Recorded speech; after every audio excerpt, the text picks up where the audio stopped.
ಎಲ್ಲರಿಗೂ ನಮಸ್ಕಾರ. ಇವತ್ತು ನಾನು ನಿಮಗೆ ಪಾಠ ಮಾಡ್ತಿರೋ ವಿಷಯ ಬಂದು ಟೆಸ್ಟಿಂಗ್ ಆಫ್ ಹೈಪೋಥೆಸಿಸ್. ಇದು ಯಾರ್ಯಾರು ಯೂನಿವರ್ಸಿಟಿ ಆಫ್ ಮೈಸೂರು ಅಲ್ಲಿ BCom ಸ್ಟಡಿ ಮಾಡ್ತಿದ್ದೀರಾ ಅವ್ರಿಗೆ 6th ಸೆಮಿಸ್ಟ್ರಲ್ಲಿ ಬರೋ ಸಬ್ಜೆಕ್ಟಲ್ಲಿ ಬರೋ ಒಂದು ಕಾಂಪೊನೆಂಟ್ ಇದು ಬಿಸ್ನೆಸ್ ಸ್ಟ್ಯಾಟಿಸ್ಟಿಕ್ಸಲ್ಲಿ. ಈ ಚಾಪ್ಟ್ರಲ್ಲಿ ಬರೋ ಒಂದು ಕಂಟೆಂಟ್ಗಳು ಯಾವುದ್ಯಾವುದು ಅಂತ ಅಂದರೆ meaning of hypothesis, types of hypothesis, test of high significance, procedure of testing hypothesis, Z test, T test ಮತ್ತು Chi-square ಟೆಸ್ಟ್. ಸೊ ಈ ಚಾಪ್ಟರ್ನ ಸ್ಟಾರ್ಟ್ ಮಾಡೋಕ್ಕಿಂತ ಮುಂಚೆ ಸ್ವಲ್ಪ ಇಂಟ್ರೊಡಕ್ಷನ್ ತೊಗೊಳ್ಳೋದು ಒಳ್ಳೆಯದು. ಈ ಆಲ್ರೆಡಿ ಸ್ಟ್ಯಾಟಿಸ್ಟಿಕ್ಸಲ್ಲಿ ಇದು 5ನೇ ಚಾಪ್ಟರ್ ಆಗಿರೋದ್ರಿಂದ ನಿಮಗೆ ಮೊದಲ 4 ಚಾಪ್ಟರ್ಗಳಲ್ಲಿ ಮೇಜರಾಗಿ ನೀವು ಏನೇನು ಮಾಡಿದ್ರಿ ಅಂತ ಅಂದರೆ ಕಲೆಕ್ಷನ್ ಆಫ್ ಡಾಟಾ ಅನಾಲಿಸಿಸ್ಸು, ಅದ್ರ ಜೊತೆಗೆ ನೆಕ್ಸ್ಟ್ ಚಾಪ್ಟರ್ ಬಂದಾಗ ಮೀನ್, ಮೀಡಿಯನ್, ಮೋಡ್, ಸ್ಟ್ಯಾಂಡರ್ಡ್ ಡಿವಿಯೇಷನ್ನು, ಕಾರ್ಲೇಷನು, ರೆಗ್ರೆಷನ್ ಇವೆಲ್ಲ ಕ್ಯಾಲ್ಕುಲೇಟ್ ಮಾಡಿದ್ರಿ. ಸೊ ಈ ಒಂದು ಹಂತ ಏನಿದೆ ಇಷ್ಟು 4 ಚಾಪ್ಟ್ರಲ್ಲಿ ಈ ಸ್ಟ್ಯಾಟಿಸ್ಟಿಕ್ಸೇ ಬೇರೆ. ಸೊ ಈ ಚಾಪ್ಟ್ರಲ್ಲಿ ಓದೋ ಸ್ಟ್ಯಾಟಿಸ್ಟಿಕ್ಸ್ ವಿಧಾನವೇ ಬೇರೆ. ಸೊ ಈ ಬೇಸಿಸ್ನ ಇಟ್ಕೊಂಡು ನಾವು ಏನು ಮಾಡಿದ್ವಿ, ಸ್ಟ್ಯಾಟಿಸ್ಟಿಕ್ಸ್ನ ಏನಾಗಿದೆ ಅಂತಂದರೆ 2 ಥರ ಡಿವೈಡ್ ಮಾಡಿದ್ದಾರೆ. ಮೊದಲನೇದು the first one is descriptive statistics, the second one is inferential statistics. So descriptive statistics ಅಂದರೆ ನಾನು ನಿಮ್ಗೆ ಏನು ಹೇಳಿದೆ ಈಗ 1 to 4 ಚಾಪ್ಟರ್ಸ್ ನೀವೇನು ಕ್ಯಾಲ್ಕುಲೇಟ್ ಮಾಡಿ ಸ್ಟ್ಯಾಟಿಸ್ಟಿಕ್ ಅನಾಲಿಸಿಸ್ ಅಂತಲೂ ಕೂಡ ಅದನ್ನು ಕರಿತೀವಿ ನಾವು. ಯಾಕೆ ಅಂತ ಅಂದರೆ ಅಲ್ಲಿ ಡಾಟಾ ಕಲೆಕ್ಷನ್ಸ್ ಇರುತ್ತೆ. ಆ ಡಾಟಾ ಕಲೆಕ್ಷನ್ ಮಾಡಿರೋದ್ರಲ್ಲಿ ಮೀನ್, ಮೀಡಿಯನ್, ಮೋಡ್ ಇವನ್ನೆಲ್ಲ ಕ್ಯಾಲ್ಕುಲೇಟ್ ಮಾಡ್ತೀರಾ, ಒಂದು ಕಾರ್ಲೇಷನ್ ಕಂಡುಹಿಡಿತೀರಾ, ಸ್ಟ್ಯಾಂಡರ್ಡ್ ಡಿವಿಯೇಷನ್ ಕಂಡುಹಿಡಿತೀರಾ. ಏನು ನಮಗೆ ಕೊಟ್ಟಿರೋ ಡಾಟಾ ಏನಿದೆ ಕೊಟ್ಟಿರೋದ್ರ ಜೊತೆಗೆ ನಾವು ಕಲೆಕ್ಟ್ ಮಾಡೋ ಡಾಟಾ ಏನಿದೆ ಅದಕ್ಕೆ ಇವೆಲ್ಲ ಕಂಡುಹಿಡಿತಾ this is some what exact ಆನ್ಸರ್ಸ್ನ ನೀವು ತೊಗೋತೀರ. ನೆಕ್ಸ್ಟು ಇದು ಕಂಟಿನ್ಯೂ ಭಾಗನೇ ಅಂತ ಅನ್ಬೋದು. ಯಾಕೆಂದರೆ 2ನೇ ಸ್ಟ್ಯಾಟಿಸ್ಟಿಕ್ಸ್ ವಿಧ ಯಾವುದು ಅಂತಂದರೆ ಇನ್ಫರೆನ್ಷಿಯಲ್ ಸ್ಟ್ಯಾಟಿಸ್ಟಿಕ್ಸು. ಈ ಇನ್ಫರೆನ್ಷಿಯಲ್ ಸ್ಟ್ಯಾಟಿಸ್ಟಿಕ್ಸಲ್ಲಿ ಏನಾಗುತ್ತೆ ಅಂತಂದರೆ ಆ ನೇಮ್ ಹೇಳ್ದಂಗೆ ಇನ್ಫರೆನ್ಸ್ ಅಂದರೆ ಒಂದು ರೈಟ್ ಕನ್ಕ್ಲೂಷನ್ನ ಬರೀಬೇಕಾಗ್ತದೆ. ನೀವು ಆಲ್ರೆಡಿ ಸ್ಟ್ಯಾಂಡರ್ಡ್ ಡಿವಿಯೇಷನ್, ಕಾರ್ಲೇಷನ್ನು, ಕೋಷಿಯಂಟ್ ಆಫ್ ವೇರಿಯೇಷನ್ ಇವೆಲ್ಲ ಕ್ಯಾಲ್ಕುಲೇಟ್ ಮಾಡಿ ಒಂದು ಇನ್ಫರೆನ್ಸ್ ಬರೀತಾರೆ, increase or decreasing, variant or non variant ಅಂತ. ಬಟ್ ಇಲ್ಲಿ ಬರೆಯೋ ವೇರಿಯಂಟು ಡಿಫ್ರೆಂಟ್ ಆಗಿರುತ್ತೆ, ಇಲ್ಲಿ ಬರೆಯೋ ಒಂದು ಕನ್ಕ್ಲೂಷನ್ನು ಡಿಫ್ರೆಂಟ್ ಆಗಿರುತ್ತೆ. ಅದು ಡಿಸ್ಕ್ರಿಪ್ಟಿವ್ ಸ್ಟ್ಯಾಟಿಸ್ಟಿಕ್ಸ್ ಮೇಲೆ ಮಾಡೋವಂಥದ್ದು. ಯಾಕೆ ಅಂತ ಅಂದರೆ ಇನ್ಫರೆನ್ಷಿಯಲ್ ಸ್ಟ್ಯಾಟಿಸ್ಟಿಕ್ಸಲ್ಲಿ ನಾವು ಮಾಡೋದು ಪ್ರಿಡಿಕ್ಷನ್ಸ್ಗಳು ಕೆಲವೊಂದು. ಯಾಕೆ ಅಂತಂದರೆ ಡಿಸ್ಕ್ರಿಪ್ಟಿವ್ ಸ್ಟ್ಯಾಟಿಸ್ಟಿಕ್ಸಲ್ಲಿ ನಾವು ಓದಿದ್ದು ಹೇಗಿರುತ್ತೆ ಅಂತಂದರೆ ಒಂದು 100 ಜನ ಡಾಟಾ ಕೊಟ್ಟಿರ್ತಾರೆ, 1000 ಜನ ಡಾಟಾ ಕೊಟ್ಟಿರ್ತೀವಿ, ಎಲ್ಲರದು ಕ್ಯಾಲ್ಕುಲೇಟ್ ಮಾಡಿ ಅದನ್ನ ಕಂಪೇರ್ ಕೂಡ ಮಾಡ್ತಿದ್ದು. ಬಟ್ ಇದರಲ್ಲಿ ನಾವು ಪೂರ್ತಿಯಾಗಿ ಡಾಟಾ ಕಲೆಕ್ಟ್ ಮಾಡೋಕ್ಕಲ್ಲ. ಯಾಕಂದರೆ ಪಾಪ್ಯುಲೇಷನ್ ಅಂತ ಏನು ಕರಿತೀವಿ, ಎಸ್ಪೆಷಲಿ ರಿಸರ್ಚಲ್ಲಿ ಬರೋಣ ವರ್ಡ್ ಇದು, ಅದರಲ್ಲಿ ತೊಗೊಳೋದು ಕೆಲವೊಂದು ಸ್ಯಾಂಪಲ್ಸ್ಗಳು ಮಾತ್ರ. ಸೊ ಒಂದು 1,000 ಲಕ್ಷ ಇದ್ದರೆ ನಾವು ಒಂದು 100 ಜನ ತೊಗೋತೀವಿ ಅಂದಾಗ ಸೊ ಆ 100 ಜನದ ಒಪಿನಿಯನ್ನ ನಾವೇನು ಮಾಡ್ತೀವಿ, 1,00,000 ಜನ ಮೇಲೆ ಅಪ್ಲೈ ಮಾಡ್ತೀವಿ. ಅಂದರೆ it's a specific into generalisation, ಒಂದು ಸ್ಪೆಸಿಫಿಕ್ ಒಪಿನಿಯನ್ನ ನಾವು ಜನರಲೈಸ್ ಮಾಡ್ತೀವಿ. ಸೊ ಈ ಥರ ಮಾಡಿದಾಗ ಇನ್ಫರೆನ್ಷಿಯಲ್ ಸ್ಟ್ಯಾಟಿಸ್ಟಿಕ್ಸು ತುಂಬ ಹೆಲ್ಪ್ ಆಗುತ್ತೆ. ಎಸ್ಪೆಷಲಿ ಇದನ್ನು ಹೆಲ್ಪ್ ಆಗೋದಲ್ಲಿ ಅಂತ ಅಂದರೆ ಸೋಷಿಯಲ್ ಸೈನ್ಸ್ ಎಕ್ಸ್ಪೆರಿಮೆಂಟ್ಸು ಅದರಲ್ಲಿ ಹೆಲ್ಪ್ ಆಗುತ್ತೆ ಇದು. ಮತ್ತು ಇದರಿಂದ ಕನ್ಕ್ಲೂಷನ್ಸ್ ಕೂಡ ಮಾಡ್ತೀವಿ. ಈ ಇನ್ಫರೆನ್ಷಿಯಲ್ ಸ್ಟ್ಯಾಟಿಸ್ಟಿಕ್ಸಲ್ಲಿ ಒಂದು ಇಂಪಾರ್ಟೆಂಟ್ ಒಂದು ಕಾನ್ಸೆಪ್ಟ್ ಏನು ಬರುತ್ತೆ ಅಂತ ಅಂದರೆ ಟೆಸ್ಟಿಂಗ್ ಆಫ್ ಹೈಪೋಥೆಸಿಸ್. ಸೊ ಹೈಪೋಥೆಸಿಸ್ನ ಟೆಸ್ಟ್ ಮಾಡೋಕ್ಕೆ ಇನ್ಫರೆನ್ಷಿಯಲ್ ಸ್ಟ್ಯಾಟಿಸ್ಟಿಕ್ಸಲ್ಲಿ ಬರೋ ಒಂದು ಭಾಗ ಅಂತಾರೆ ಹೇಳೋಕ್ಕೆ ಇಷ್ಟಪಡ್ತೀನಿ. ಸೊ ಹೈಪೋಥೆಸಿಸ್ ಅಂತ ಅಂದರೆ ಆಲ್ರೆಡಿ ಹೇಳ್ದಂಗೆ hypothesis is a statement regarding the parameters of the population. Of course ಮೊದಲಿಂದ ಹೇಳ್ದಂಗೆ ಹೈಪೋಥೆಸಿಸ್ ಅನ್ನೋದು, ಸ್ಟ್ಯಾಟಿಸ್ಟಿಕಲ್ ಹೈಪೋಥೆಸಿಸ್ ಅನ್ನೋದು ಒಂದು ಸ್ಟೇಟ್ಮೆಂಟ್, ಒಂದು ಜನರಲಾಗಿ ನಾವು ಒಂದು ಸ್ಟೇಟ್ಮೆಂಟ್ ಮಾಡೋವಂಥದ್ದು ರಿಗಾರ್ಡಿಂಗ್ ಯಾವುದ್ರ ಬಗ್ಗೆ, ಪ್ಯಾರಾಮೀಟರ್ಸ್ ಆಫ್ ದ ಪಾಪ್ಯುಲೇಷನ್. ಇಲ್ಲಿ ಒಂದು ಎಕ್ಸಾಂಪಲ್ ತೊಗೊಂಡು ನಾನು ಹೇಳೋಕ್ಕೆ ಇಷ್ಟಪಡ್ತೀನಿ. ಯೂಶ್ವಲಾಗಿ ನಾವೊಂದು ಸ್ಟೇಟ್ಮೆಂಟ್ನ ಕ್ರಿಯೇಟ್ ಮಾಡೋದಕ್ಕಿಂತ ಹೆಚ್ಚಾಗಿ ನಾವು ಅಬ್ಸರ್ವ್ ಮಾಡಿರೋದ್ರ ಮೇಲೆ ಒಂದು ಡಾಟಾ ತೊಗೋತೀವಿ. ಅಬ್ಸರ್ವೇಷನ್ ಅಂದರೆ ಯಾವ ಥರ ಅಂತಂದರೆ ಜಸ್ಟ್ ಲೈಕ್ ಯಾವ ಥರ ಇರುತ್ತೆ ಅಂತ ಅಂದರೆ north Indians are taller than south Indians ಅಂತ ಒಂದು ಅಬ್ಸರ್ವೇಷನ್ ಮೇಲೆ ನಾನೊಂದು ಸ್ಟೇಟ್ಮೆಂಟ್ನ ರೆಡಿ ಮಾಡ್ತೀನಿ. This is a statement. ಇದು ಪ್ಯಾರಾಮೀಟರ್ ಏನು ಅಂದರೆ height is the parameter. Population ಏನು ತೊಗೋತೀನಿ, ನಾರ್ತ್ ಇಂಡಿಯನ್ ಮತ್ತು ಸೌತ್ ಇಂಡಿಯನ್ 2 ಪಾಪ್ಯುಲೇಷನ್ನ ನಾವು ಕನ್ಸಿಡರ್ ಮಾಡ್ತೀವಿ. ಸೊ ಇದನ್ನು ಸ್ಟೇಟ್ಮೆಂಟ್, ಈ ಪ್ಯಾರಾಮೀಟರ್ನ ಒಂದು ಸ್ಟೇಟ್ಮೆಂಟ್ ಮಾಡೋದೇ ನಾವೇನಂತ ಕರಿತೀವಿ, ಹೈಪೋಥಿಸಿಸ್ ಅಂತಲೇ ಕರಿತೀವಿ. ಸೊ ಅಲ್ಲಿ ಇನ್ನೊಂದು ಡೆಫಿನೇಷನ್ ಕೂಡ ಹೇಳುತ್ತೆ, hypothesis is A formal tentative statement of expected relationship between 2 or more variables under study. 2 or more variables ಇರ್ಬೋದು. South Indian and north Indians there is a lot of variables, lot of parameters that can differentiate. ಎರಡನ್ನೂ differentiate ಮಾಡೋ ಒಂದು ಸುಮಾರು ಒಂದು ಪ್ಯಾರಾಮೀಟರ್ಸ್ಗಳನ್ನ ನೋಡ್ತೀವಿ. So ಒಟ್ಟಿಗೆ ತೊಗೋಬೋದು ಅಥವಾ ಒಂದು ಅಂಶ ಇಟ್ಕೊಂಡು ನಾವು ಇಲ್ಲಿ ತೊಗೋಬೋದು. ಯೂಶ್ವಲ್ ಆಗಿ ಹೈಪೋಥಿಸಿಸ್ನ ಡಿನೋಟ್ ಮಾಡೋದು ಎಚ್ ಅನ್ನೋ ಸಿಂಬಲಿಂದ. Okay, next characteristics of hypothesis. ಇಲ್ಲಿ 4 ಕ್ಯಾರೆಕ್ಟರಿಸ್ಟಿಕ್ಸ್ನ ನಾನು ಮೆನ್ಷನ್ ಮಾಡಿದ್ದೀನಿ ಇಲ್ಲಿ. ಮೊದಲನೇದು, it should be clear and precise.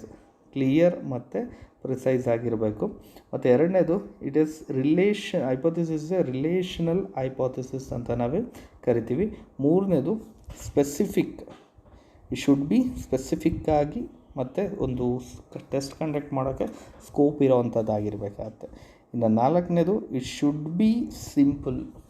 ಇದು ಸಿಂಪಲ್ ಆಗಿರಬೇಕು, ತುಂಬ ಕಾಂಪ್ಲಿಕೇಟೆಡ್ ಆಗಿ ಮಾಡೋವಂಥದ್ದಾಗಿರಲ್ಲ. ಸೊ ಯಾವಾಗಲೂ ಅದು ಸಿಂಪಲ್ಲಾಗಿ ಹೇಳೋವಂಥದ್ದಾಗಿರಬೇಕು. So these are the 4 characteristics of hypothesis. Next types of ಹೈಪೋಥಿಸಿಸ್ನ 5 ಟೈಪ್ಸ್ ಆಗಿ ಗ್ರೂಪ್ ಮಾಡಿದ್ದೀವಿ. ಸೊ ಮೇಜರಾಗಿ ನಾವು ಸ್ಟಡಿ ಮಾಡೋದು 2, ಬಟ್ 5 ಆಗಿ ಇಲ್ಲಿ ಮಾಡಿದ್ದೀವಿ. ಮೊದಲನೇದು simple, complex, empirical, null and alternative hypothesis ಅಂತ. ಮೊದಲನೇದು ಸಿಂಪಲ್ ಅಂತ ಅಂದರೆ simple hypothesis is that one in which there exists relationship between 2 variables. One is called independent, that is cause, and other is dependent, that is effect. ಇಲ್ಲಿ ಸಿಂಪಲಲ್ಲಿ cause and effect, ಯಾವುದೋ ಒಂದು ಎಫೆಕ್ಟ್ಗೆ ಇದೊಂದು ಕಾಸ್ ಇರ್ಬೋದು ಅಂತ ಹೇಳೋದು ಸಿಂಗಲ್ ರಿಲೇಷನ್ಶಿಪ್ನ ಹೇಳೋವಂಥದ್ದು ಯೂಶ್ವಲ್ ಆಗಿರುತ್ತೆ. ಒಂದು ಎರಡು ಎಕ್ಸಾಂಪಲ್ ಇಲ್ಲಿ ಕೊಟ್ಟಿದ್ದೀನಿ ನಾನು. Smoking leads to cancer. ಒಂದು ಕ್ಯಾನ್ಸರ್ ಅನ್ನೋದು effect, versus smoking is a cause. So this is the reason. ಇದು ಸಿಂಪಲ್ ಆಗಿರುತ್ತೆ, ಈಸಿಯಾಗಿ ಹೇಳ್ಬೋದು. ವೈ ಇಸ್ ಕ್ಯಾನ್ಸರ್ ಅಕರ್ಸ್ ಅಂದರೆ it's mainly into smoking. Next, higher ratio of unemployment leads to crimes ಅಂತ ಹೇಳಿದ್ದಾರೆ. So this is also simple ಹೈಪೋಥಿಸಿಸ್ಗೆ ಎಕ್ಸಾಂಪಲ್ನ ಹೇಳ್ತಾ ಹೋಗುತ್ತೆ. Next is complex hypothesis. Complex hypothesis ಅಂದರೆ ಅಲ್ಲಿ ನಾವು ಸಿಂಪಲಲ್ಲಿ ಒಂದು ವೇರಿಯಬಲ್, ಒಂದು ಡಿಪೆಂಡೆಂಟು, ಒಂದು ಇಂಡಿಪೆಂಡೆಂಟ್, ಒಂದು ಕಾಸ್ ಇಲ್ಲ. ಬಟ್ ಇಲ್ಲಿ ಸೆವೆರಲ್ ಕಾಸಸ್, ಸೆವೆರಲ್ ಎಫೆಕ್ಟ್ಸ್. ಅದನ್ನೇ ಇಲ್ಲಿ ಎಕ್ಸಾಂಪಲ್ ಹೇಳ್ತಾ ಇದ್ದೀವಿ ನೋಡಿ, ಇಲ್ಲಿ ಮೋರ್ ದೆನ್ 2 ಅದನ್ನ ಹೇಳೋಂಥದ್ದು. ಸ್ಮೋಕಿಂಗ್ ಆ್ಯಂಡ್ ಅದರ್ ಡ್ರಗ್ಸ್ ನೋಡಿ, ಡಿಪೆಂಡೆಂಟ್ ಅದೆರಡು. Smoking and these are the 2 causes. Smoking ಆಗುತ್ತೆ, ಡ್ರಗ್ಸ್ ಆಗುತ್ತೆ. Leads to cancer, tension, chest infection. Cancer, tension, chest infections are different effects. So 2 or more ಇರುತ್ತೆ. That is what complex hypothesis ಅಂತ ನಾವು ಕರಿತೀವಿ. Next is empirical hypothesis. The word ನಾವು empirical is ಅಂದರೆ evidence. ಸುಮ್ಮನೆ ಏನೇನು ಹೇಳೋಕ್ಕಲ್ಲ. Because ನಾನೇನೋ ಒಂದು ಸ್ಟೇಟ್ಮೆಂಟ್ ಹೇಳೋಕ್ಕೆ ಹೋಗ್ತೀವಿ ಅಂತ ಅಂದಾಗ, ಸೊ ಅದು ಒಂದು ಎವಿಡೆನ್ಸ್ ಇರಬೇಕು, ಒಂದು ಡಾಕ್ಯುಮೆಂಟ್ಸ್ ಇರಬೇಕು, ಟೆಸ್ಟ್ ಮಾಡಿರಬೇಕು, ಎಕ್ಸ್ಪರಿಮೆಂಟ್ ಮಾಡಿರಬೇಕು ಅಂತ ಹೇಳೋದು. ಸೊ ಎಂಪರಿಕಲ್ ಅಂದರೆ ಅದೇ.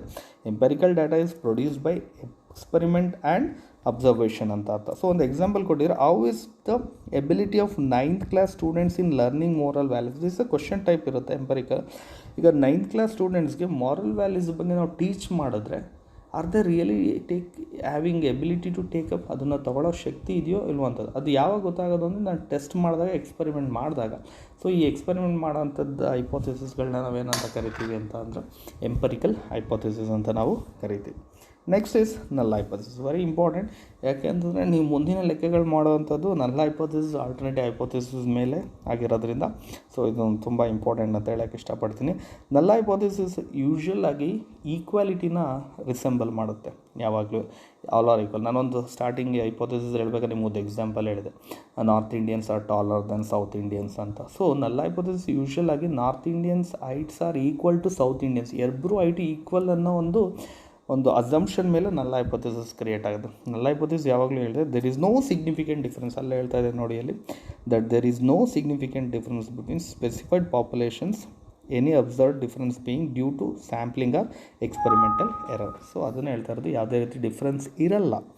ನಲ್ ಹೈಪೋಥಿಸಿಸ್ ಯೂಶ್ವಲ್ ಆಗಿ ಡಿನೋಟೆಡ್ ಬೈ H0 H0 ಅನ್ನೋದನ್ನ ಕರಿತೀವಿ. So possible rejection others equal ಇರಲ್ಲ ಅಂತ ನಿಮ್ಗೆಲ್ಲರಿಗೂ ಗೊತ್ತಿರುತ್ತೆ. Obviously there is a difference between parameters. ಒಂದು ಏರಿಯಾಗೂ ಪ್ಯಾರಾಮೀಟರ್ ಡಿಫ್ರೆನ್ಸ್ ಇದ್ದೇ ಇರೋದು ಅಂತ ನಿಮಗೆ ಗೊತ್ತಿದೆ. ಸೊ ಡಿಫ್ರೆನ್ಸ್ ಅಂತೂ ಖಂಡಿತ ಇರಲ್ಲ. ಸೊ ಅದನ್ನು ನೀವು ಕ್ಲೀನಾಗಿ ಇದು ಮಾಡಬೇಕಾಗತ್ತೆ. Next is null hypothesis H0 involving ನೋಡಿ ಎಲ್ಲ ಹೇಳ್ತಾ equality equals less than or equal, greater than equal, but equality ಇದ್ದೇ ಇರುತ್ತೆ.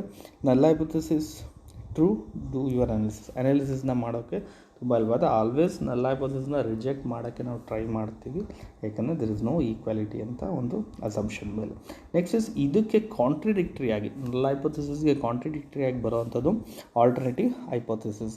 ಯಾವಾಗ it is the hypothesis is accepted when null hypothesis reject. Null hypothesis reject ಆಯಿತು ಅಂತಂದರೆ ನಾವೇನು ಮಾಡ್ತೀವಿ, ಆಲ್ಟರ್ನೇಟಿವ್ನ ಅಕ್ಸೆಪ್ಟ್ ಮಾಡ್ತೀವಿ. Something it is a complementary to null hypothesis. ಯೂಶ್ವಲಾಗಿ denote HA, H1, H2, H3 ಥರ ಡಿನೋಟ್ ಮಾಡೋದು, ಮತ್ತು HA ಅಂತ ಕೂಡ ಇದನ್ನ ಡಿನೋಟ್ ಮಾಡ್ತೀವಿ. ಸೊ ಅಲ್ಲಿ ನನಗೆ ಈಕ್ವಾಲಿಟಿ ನೋಡ್ತೀವಿ ನಲ್ ಹೈಪೋಥೆಸಿಸ್. ಇಲ್ಲಿ ಈಕ್ವಾಲಿಟಿ ಇರಲ್ಲ, ಗ್ರೇಟರ್ ದೆನ್, ಲೆಸ್ ದೆನ್ ಅಥವಾ ನಾಟ್ ಈಕ್ವಲ್ ಅನ್ನೋದನ್ನ ನಾವಿಲ್ಲಿ ನೋಡ್ತೀವಿ. Okay, these are the types of hypothesis. Majorly 5 ಟೈಪ್ಸ್ನ ನಾನು ಎಕ್ಸ್ಪ್ಲೇನ್ ಮಾಡಿದೆ: simple, complex, empirical, null and alternative. Next we move on to type of errors. ಒಂದು ಹೈಪೋಥೆಸಿಸ್ನ ಟೆಸ್ಟ್ ಮಾಡಬೇಕಾದ್ರೆ ನಮಗೆ 2 ಟೈಪ್ಸ್ ಎರರ್ಸ್ಗಳನ್ನ ನಾವು ನೋಡ್ತೀವಿ. ಸೊ ನಾವು already denote H0 is null hypothesis, H1 is alternative hypothesis. ನೋಡಿ ಇಲ್ಲಿ ಇನ್ಫರೆನ್ಸ್ ಸ್ಯಾಂಪಲ್, ಇಲ್ಲಿ ಎರಡನೇ H0, ಇಲ್ಲಿ H0 is not true, but it is ಏನಾಗಿರುತ್ತೆ, ಆ್ಯಕ್ಚುಲಿ ಇಟ್ ಈಸ್ ಕರೆಕ್ಟ್. ನಾವೇನಾರು ರಿಜೆಕ್ಟ್ ಮಾಡಬೇಕು ಅಂದರೆ H0 ಟ್ರೂ ಆಗಿರಬಾರ್ದು, ಬಟ್ ಕರೆಕ್ಟಾಗಿರುತ್ತೆ, ದಟ್ ಈಸ್ ಕರೆಕ್ಟ್. ರಿಜೆಕ್ಟ್ ಮಾಡಿ ಟ್ರೂ ಇಲ್ದಿದ್ದಾಗ ರಿಜೆಕ್ಟ್ ಮಾಡೋದು that is correct. Versus H0 is not actually true, where it is rejected, that is wrong. True ಆಗಿರುತ್ತೆ, but ಅಂದರೆ ರಿಜೆಕ್ಟ್ ಮಾಡ್ತೀವಿ. ಈ ಥರ ಎರರ್ಸ್ನ ನಾವೇನಂತ ಕರಿತೀವಿ, ಟೈಪ್ 1 ಎರರ್. ಸಿಂಪಲ್ ಡೆಫಿನೇಷನ್ ಹೇಳಬೇಕು ಅಂದರೆ ಟೈಪ್ 1 ಎರರ್ ಅಂತಂದರೆ H0 is rejected versus it is actually true, that is type 1 error. ಇನ್ನೊಂದು ಎರರ್ಸ್ ಬಗ್ಗೆ ಮಾಡೋಕ್ಕಿಂತ ಮುಂಚೆ, when it's actually true, when it is accept, it is correct. ನೀವು ಟ್ರೂ ಆಗಿರುತ್ತೆ, accept ಮಾಡ್ತೀರಾ, ಬಟ್ ಇಟ್ ಈಸ್ ಕರೆಕ್ಟ್ ಅನ್ನೋದನ್ನ ನಾವು ಇದು ಮಾಡ್ತೀವಿ. When it is not true, false ಆಗಿರುತ್ತೆ, ಬಟ್ ಅಕ್ಸೆಪ್ಟ್ ಮಾಡಿಬಿಡ್ತೀರಾ, so it is wrong, that is type 2 errors ಅಂತ ನಾವಿಲ್ಲಿ ಕರಿತಾ ಹೋಗ್ತೀವಿ. So this is what type 2 errors. So ಅದನ್ನೇ ಇಲ್ಲಿ ಡೆಫಿನೇಷನ್ಸ್ ನಿಮಗೆ ಹೇಳಿದರೆ, ಟೈಪ್ 1 ಎರರ್ ಮತ್ತು ಟೈಪ್ 2 ಎರರ್ಸ್ ಬಗ್ಗೆ ಇಲ್ಲಿ ಹೇಳಿದರೆ. ಈ ಥರ ಎರರ್ಸ್ಗಳು ಆಗ್ತಾ ಇರ್ತವೆ ಯೂಶ್ವಲ್ ಆಗಿ. Next is testing of significance. So testing of ಸಿಗ್ನಿಫಿಕೆನ್ಸಲ್ಲಿ ನಾವು ಸೈಜನ್ನು ತೊಗೋತೀವಿ. ಸೈಜ್ ಅಂತ ಅಂದರೆ ಒಂದು ಪ್ರಾಬಬಿಲಿಟಿ ಆಫ್ ರಿಜೆಕ್ಟಿಂಗ್ H0ನ ರಿಜೆಕ್ಟ್ ಮಾಡೋಕ್ಕೆ, ಟ್ರೂ ಆಗಿದ್ದಾಗ ರಿಜೆಕ್ಟ್ ಮಾಡೋಕ್ಕೆ ಒಂದು ಸೈಜ್ ಅಂತ, that is denoted by alpha. Size of the ಟೆಸ್ಟ್ನ ನೋಡಿ ಇಲ್ಲಿ ಕ್ಲೀನಾಗಿ ಹೇಳಿದ್ದಾರೆ. Size of the test is something like the rejection of H0 when it is true, type 1 error. ನಾನು ಆಲ್ರೆಡಿ ಹೇಳಿದೆ ಟೈಪ್ 1 ಎರರ್ ಅಂದ್ರೇನು, when it is true versus H0 is reject, type 1 error. ಅದನ್ನು alpha error, type 1 ಎರರ್ನ. But rejection ಮಾಡಬೇಕು ಅಂದರೆ ಕೆಲವೊಂದು ಎರರ್ಸ್ಗಳು ಇದ್ದಿರುತ್ತೆ. So maximum of the test is level of significance. Maximum size of the test is level of significance. ಅದನ್ನ ಆಲ್ಫಾಯಿಂದ denote ಮಾಡ್ತಾರೆ. ಯೂಶ್ವಲಾಗಿ ಇದನ್ನ 5% ಮತ್ತು 1% ತೊಗೊಳ್ತಾ ಮಾಡ್ತಾರೆ. 5% ನಾವೇನಾದ್ರು ತೊಗೋತೀವಿ ಲೆವೆಲ್ ಆಫ್ ಸಿಗ್ನಿಫಿಕೆನ್ಸ್ ಅಂದರೆ it is implies that was 95% confident ಆಗಿದ್ದೀವಿ. 5% ಏನಿದೆ ಅಂತ ಅಂದರೆ ಇದು ಇರ್ಬೋದು, ತಪ್ಪಾಗಿರ್ಬೋದು ಅಂತ ಯೋಚನೆಯಲ್ಲಿ ಮಾಡುವಂಥದ್ದು. 95% ನಾವೇನಾಗಿದ್ದೀವಿ, ಕಾನ್ಫಿಡೆಂಟ್ ಆಗಂತ ಹೇಳಿದ್ದೀವಿ ಅಂತ ಹೇಳೋದನ್ನ ಟೆಸ್ಟ್ ಆಫ್ ಸಿಗ್ನಿಫಿಕೆನ್ಸಲ್ಲಿ ನಾವು ನೋಡ್ತೀವಿ. So next most important critical region ಮತ್ತು ಅಕ್ಸೆಪ್ಟೆಡ್ ರೀಜನ್. ಈಗ ನಾವು ನಲ್ ಹೈಪೋಥೆಸಿಸ್ ಅಥವಾ ಆಲ್ಟರ್ನೇಟಿವ್ ಹೈಪೋಥೆಸಿಸ್ನ ಅಕ್ಸೆಪ್ಟ್ ಮಾಡಬೇಕಂತಂದರೆ 2 ಥರ ರೀಜನ್ ನೋಡ್ತೀವಿ. ಒಂದು rejection region, that is nothing but critical region. ಇನ್ನೊಂದು ಅಕ್ಸೆಪ್ಟೆನ್ಸ್ ರೀಜನ್ ಅಂತ ನಾವು ನೋಡ್ತೀವಿ. ಸೊ ಕ್ರಿಟಿಕಲ್ ರೀಜನ್ ಯೂಶ್ವಲ್ ಆಗಿ ರಿಜೆಕ್ಷನ್. ಆ ರೀಜನಲ್ಲಿ ಏನಾದರೂ ನಿಮ್ಮ ಆನ್ಸರ್ ಬಂತು, ನೀವೊಂದು ಸ್ಟ್ಯಾಟಿಸ್ಟಿಕ್ಸ್ನ ಟೆಸ್ಟ್ ಮಾಡಬೇಕಾದ್ರೆ ನಿಮ್ಮ ಆನ್ಸರ್ ಬಂದು ರಿಜೆಕ್ಷನ್. ಆ ರೀಜನಲ್ಲಿ ಬರಲಿಲ್ಲ, ಅದು ಬಿಟ್ಟು ಕ್ರಾಸ್ ಆಯಿತು ನಿಮ್ಮ ಆನ್ಸರು ಅಂತ ಅಂದರೆ ಅದೇನಾಗುತ್ತೆ, ರಿಜೆಕ್ಷನ್ ಆಗುತ್ತೆ. ಆ ರೀಜನ್ ಒಳಗಡೆ ಬಂತು ಅಂದರೆ that is what accepted region. ಅದನ್ನೇ ಹೇಳ್ತಾ ಇದ್ದೀನಿ ನೋಡಿ ಇಲ್ಲಿ. The values of statistics which lead to rejection H0 gives region called critical region. In other words, critical region is the sample space which amounts to the rejection of null hypothesis. Null ಹೈಪೋಥೆಸಿಸ್ನ rejection ಮಾಡುವಂಥದ್ದು ಇದಾಗಿರುತ್ತೆ ಯೂಶ್ವಲಾಗಿ null ಹೈಪೋಥೆಸಿಸ್ನ. Acceptance region is those statistics which leads to acceptance of the null ಹೈಪೋಥೆಸಿಸ್ನ ನಾವಿಲ್ಲಿ ನೋಡ್ತೀವಿ. ಇದು critical region ಮತ್ತು ಅಕ್ಸೆಪ್ಟೆನ್ಸ್ ರೀಜನ್. ಇದನ್ನು ನೋಡ್ಬೇಕಂದ್ರೆ ನೀವು ಡಯಾಗ್ರಾಮೆಟಿಕಲ್ ಆಗಿ ನೋಡ್ಬೋದು, ಅಥವಾ ಇದನ್ನು ಒಂದು ಈಕ್ವೇಷನ್ ಫಾರ್ಮಲ್ಲಾದರೂ ಗೊತ್ತಾಗುತ್ತೆ. ಇದು ಲೆಕ್ಕ ಮಾಡಿದಾಗ ಇದು ನಿಮಗೆ ತಿಳಿತದೆ. ನೆಕ್ಸ್ಟ್ ಟೆಸ್ಟ್ಗಳಲ್ಲಿ ಎರಡು ಥರ ಟೆಸ್ಟ್ಗಳು ನೋಡ್ಬೋದು. ನಾನು ಸ್ಟಾರ್ಟಿಂಗ್ ಹೇಳ್ಬೇಕಾದ್ರೆ ನಿಮಗೆ ನಲ್ ಹೈಪೋಥೆಸಿಸ್ ಮತ್ತು ಆಲ್ಟರ್ನೇಟಿವ್ ಹೈಪೋಥೆಸಿಸ್ ಅಂತ ಹೇಳಿದೆ. ನಲ್ ಹೈಪೋಥೆಸಿಸ್ ಅಂದರೆ ಇಸ್ ಆಲ್ವೇಸ್ ಈಕ್ವಾಲಿಟಿನ ಇಂಪ್ಲೈ ಮಾಡುತ್ತೆ, ಅಂದರೆ ಈಕ್ವಲ್ಸ್ನ ಇಂಪ್ಲೈ ಮಾಡುತ್ತೆ. ಬಟ್ ಆಲ್ಟರ್ನೇಟಿವ್ ಯಾವ ಥರ ಇಂಪ್ಲೈಸ್ ಮಾಡುತ್ತೆ ಅಂದರೆ ನಾಟ್ ಈಕ್ವಲ್, ಗ್ರೇಟರ್ ದೆನ್ ಅಥವಾ ಲೆಸ್ ದೆನ್. ಸೊ 3 ಸಿಂಬಲ್ ನಾನು ಹೇಳಿದೆ. ಇದು 2 ಟೈಲ್ಡ್ ಮತ್ತು ಇನ್ನೊಂದು 1 ಟೈಲ್ಡ್ ಅಂತ ಹೇಳಬೇಕು ಅಂತ ಅಂದರೆ ಇದು completely based on alternative hypothesis ಮೇಲೆ. ಯಾಕೆ ಅಂತಂದರೆ ನಲ್ ಹೈಪೋಥೆಸಿಸ್ ಈಕ್ವಲ್ ಸಿಂಬಲೈಸ್ ಮಾಡುತ್ತೆ, but alternative hypothesis not equal, greater than ಮತ್ತು ಲೆಸ್ ದೆನ್ನ ಸಿಂಬಲೈಸ್ ಮಾಡ್ತಾ ಹೋಗುತ್ತೆ. ಸೊ 2 ಟೈಲ್ಡ್ ಅಂತ ಹೇಳಬೇಕು ಅಂತ ಅದಕ್ಕಿಂತ ಮುಂಚೆ ನಾಟ್ ಈಕ್ವಲ್ ಅಂತ ಅಂದರೆ ಒಂದು ನಲ್ ಹೈಪೋಥೆಸಿಸ್ ಈಕ್ವಲ್ ಹೇಳುತ್ತೆ. ಫಾರ್ ಎಕ್ಸಾಂಪಲ್ ನಾನು ಅದೇ ಎಕ್ಸಾಂಪಲ್ನ ಹೇಳೋಕ್ಕೆ ಇಷ್ಟಪಡ್ತೀನಿ.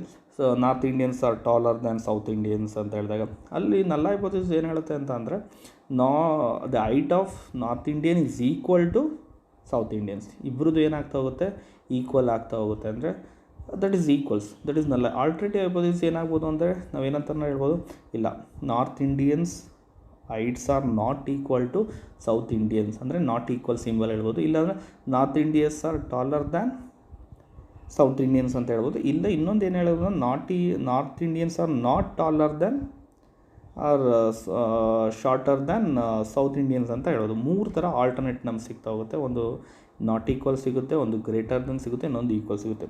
ನಾಟ್ ಈಕ್ವಲ್ನ ಸಿಂಬಲೈಸ್ ಮಾಡೋದು 2 ಟೈಲ್ಡ್ ಟೆಸ್ಟ್.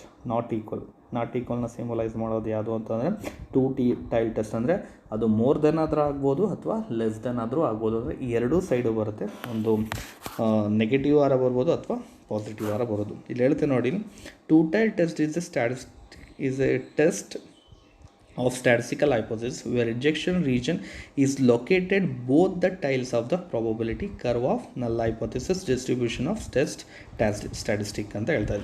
ಅದನ್ನ ಹೇಳಿದೆ ಎರಡೂ ಸೈಡ್ ಇರುತ್ತೆ, ಅಂದರೆ ಎರಡು ಕಡೆನೂ ಇರ್ಬೋದು. ನಾರ್ತ್ ಇಂಡಿಯನ್ಸು ಕಡಿಮೆನೂ ಇರ್ಬೋದು ಅಥವಾ ಜಾಸ್ತಿನೂ ಇರ್ಬೋದು, ಟಾಲರ್ ಇರ್ಬೋದು ಅಥವಾ ಇಲ್ಲದಲ್ಲೇ ಇರ್ಬೋದು. ಅಂದರೆ ಎರಡೂ ಸೈಡು ಹೇಳೋವಂಥದ್ದು 2 ಟೈಲ್ಡ್ ಟೆಸ್ಟ್ ಅಂತ ನಾವಿಲ್ಲಿ ಹೇಳ್ತಾ ಹೋಗ್ತೀವಿ.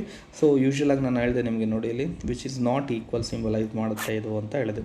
ದಸ್ 2 tailed test wear reject null hypothesis if the sample ಅದು ಏರಿಯಾದೊಳಗೆ ಬರಲಿಲ್ಲ ಅಂತ ಅಂದರೆ ನೋಡಿ ಇಲ್ಲಿ ಇದು ಅಕ್ಸೆಪ್ಟೆನ್ಸು. 2 ಟೈಲ್ಡ್ ಟೆಸ್ಟ್ ಅಂದರೆ ಇದು ಲೆಫ್ಟ್ ಟು ಬರುತ್ತೆ, this is left, this is right. ಇದು ಲೆಫ್ಟ್ ಆಗಿರುತ್ತೆ ಮತ್ತು ಇದು ರೈಟ್ ಆಗಿರುತ್ತೆ.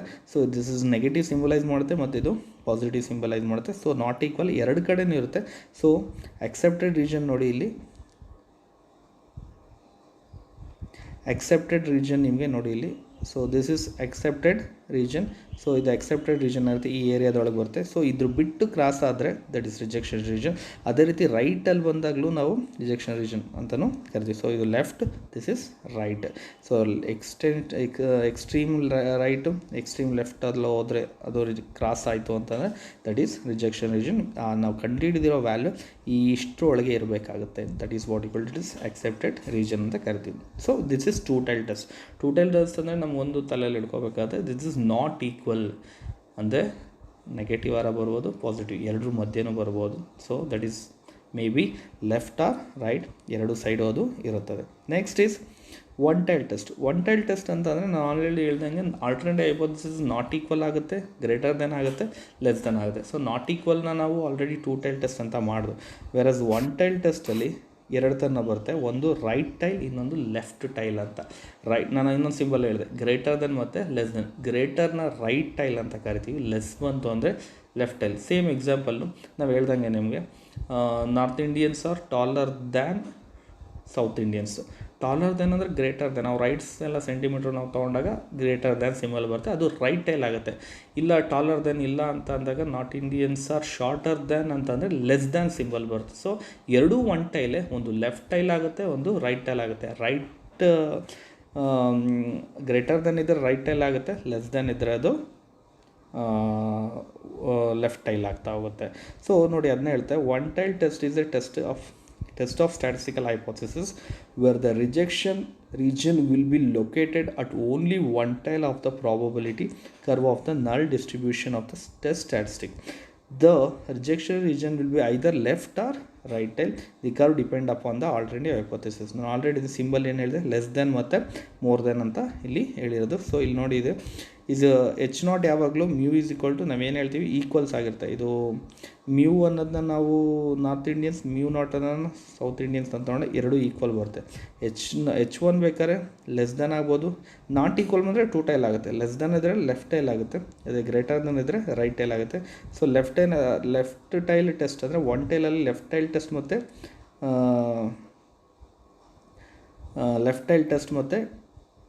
ರೈಟ್ ಟೈಲ್ ಟೆಸ್ಟ್ ನೋಡ್ತೀವಿ. Left tail test accepted region ಇದಾಗಿರುತ್ತೆ ನೋಡಿ ಇಲ್ಲಿ.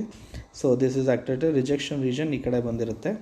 ವೆರಾಸ್ ಇದರಲ್ಲಿ ರೈಟ್ ಟೈಲಲ್ಲಿ ರಿಜೆಕ್ಷನ್ ರೀಜನ್ ಇಷ್ಟೋಗಿರುತ್ತೆ, ಅಕ್ಸೆಪ್ಟೆಡ್ ರೀಜನ್ ಇಲ್ಲಿ ಬಂದಿರುತ್ತೆ. So this is one tailed and two tailed test ಅಂತ ನಾವು ಕರಿತೀವಿ. ಸೊ ಮೋಸ್ಟ್ ಇಂಪಾರ್ಟೆಂಟ್ ಟೆಸ್ಟ್, ಯಾಕೆಂದರೆ ನೀವು ಲೆಕ್ಕ ಮಾಡಬೇಕಾದ್ರೆ ನಿಮಗೆ ಮೇಜರಾಗಿ ಬೇಕಾಗಿರೋವಂಥದ್ದು ಯಾವುದ್ಯಾವುದು ಅಂತ ಅಂದರೆ ನಲ್ ಹೈಪೋಥೆಸಿಸ್, ಆಲ್ಟರ್ನೇಟಿವ್ ಹೈಪೋಥೆಸಿಸ್, ಆಮೇಲೆ ಕ್ಯಾಲ್ಕುಲೇಷನ್ನು, ಮತ್ತು ಅದು ಒನ್ ಟೈಲ್ಡ್ ಟೂ ಟೈಲ್ಡ್ ಅಂತ ಹೇಳುವಂಥದ್ದು ಕ್ಯಾಲ್ಕುಲೇಷನ್ ಮಾಡಿ ಟೇಬಲ್ ನೋಡಿ ವ್ಯಾಲ್ಯೂ ಕಂಡುಹಿಡಬೇಕಾಗುತ್ತೆ. So this all theoretical about